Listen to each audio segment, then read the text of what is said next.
সর্বপ্রথম আমি শুকরিয়া আদায় করতেছি ওই মহান রব্বুল আলামিন এর, যিনি আমাকে সৃষ্টি করেছেন, আমার পিতামাতাকে সৃষ্টি করেছেন, এই কুল কায়নাত সৃষ্টি করেছেন, আসমান জমিন সৃষ্টি করেছেন, যিনি এ পৃথিবীর মহাপালন কর্তা, মহাসৃষ্টিকর্তা, যিনি মালিক, যিনি খালেক, যাহার অধীনে পুরো পৃথিবী চলে।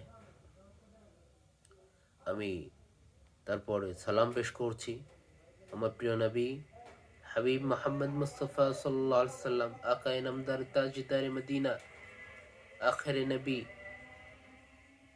হযরত মুহাম্মদ মুস্তফা সাল্লাল্লাহু আলাইহি সাল্লামের উপর, যাকে সৃষ্টি না করা হলে এই পৃথিবী সৃষ্টির উদ্দেশ্যেই বিঘ্ন ঘটে।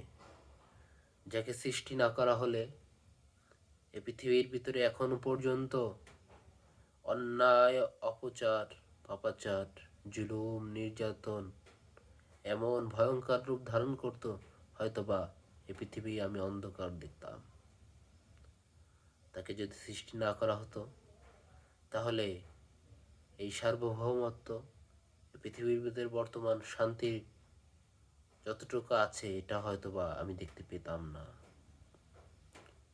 প্রিয় হাবিব মোহাম্মদ মুস্তফা সাল্লাল্লাহু আলাইহি সাল্লাম, যিনি আরবের বুকে, মরুভূমির বুকে, জাহেলি যুগে, যেখানে মানুষের ভিতরে কোনো জ্ঞান ছিল না, মূর্খতা বিরাজমান ছিল, যে মানুষগুলোর ভিতরে কুপ্রবৃত্তির তাড়নায় সবসময় তারা পাগল থাকত।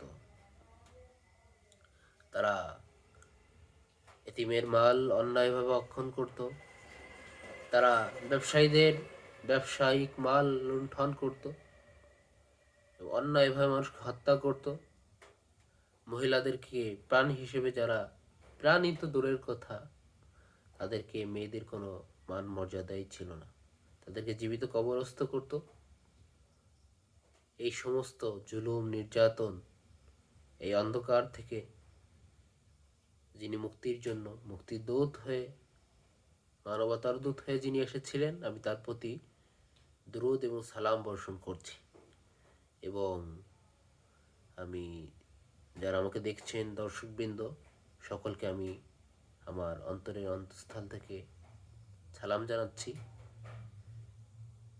এবং সকলের জন্য আমি আন্তরিক শুভকামনা করতেছি।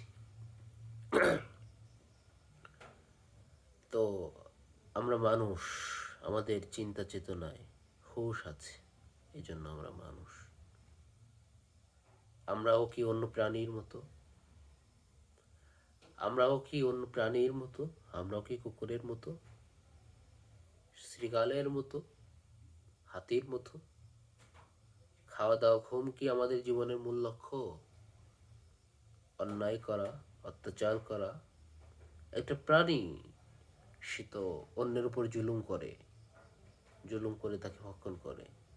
একটা প্রাণী তার সন্তানকে অনেক সময় খেয়ে ফেলে। এটা কি জন্য? প্রিয় ভাই আমার, আমরা কি এই প্রাণীদের মতোই, বালহুম আদল, এই চতুষ্পদ প্রাণীর মতো কি আমরা? নাকি আমাদের চিন্তা চেতনা আছে, আমাদের উপলব্ধিতা আছে, অনুভব আছে? আমরা হায়াওয়ানে নাতিক, আমরা কথা বলতে পারি, কথা বুঝতে পারি, অনুভব করতে পারি, বা আদান প্রদান করতে পারি। এটা আমাদের কি স্বতন্ত্র নয়? আমাদের কি ব্রেন দেওয়া হয় নাই যে আমরা ভালোকে চিন্তা চেতনা করতে, ভালো কোনটা মন্দ কোনটা এটা বিবেচনা করতে পারি কিনা? আমাদের কি সেই চিন্তা চেতনা দেওয়া হয় নাই যে আমরা পৃথিবীর বুকে মানুষ হিসেবে থাকবো, নাকি প্রাণীদের মতো আচরণ করব? প্রিয় ভাই আমার, আপনারা জানেন আমাদের পৃথিবীর বহু জাতি আছে, বহু ধর্মের, বহু বর্ণের মানুষ পৃথিবীতে রয়েছে, কিন্তু তাদের মূল কি? আমি আপনি কি বানর থেকে সৃষ্টি হয়েছি, বা সমুদ্রের ফেনা থেকে সৃষ্টি হয়েছি? না। যারা এই ধরনের চিন্তা চেতনা পোষণ করে, তারা ভুলের ভিতরে রয়েছে। কখনো এ পর্যন্ত শোনেন নাই আপনি কোনো বানর থেকে মানুষ হয়েছে, কিংবা এখনো হচ্ছে? হয়তোবা ভুলভাল কিছু থিওরি আছে, যে গবেষণায় দেখা গেছে যে বানর থেকে মানুষের সৃষ্টি, এটা ভুল। আপনি ভুলের ভিতরে আছেন এ বন্ধু আমার।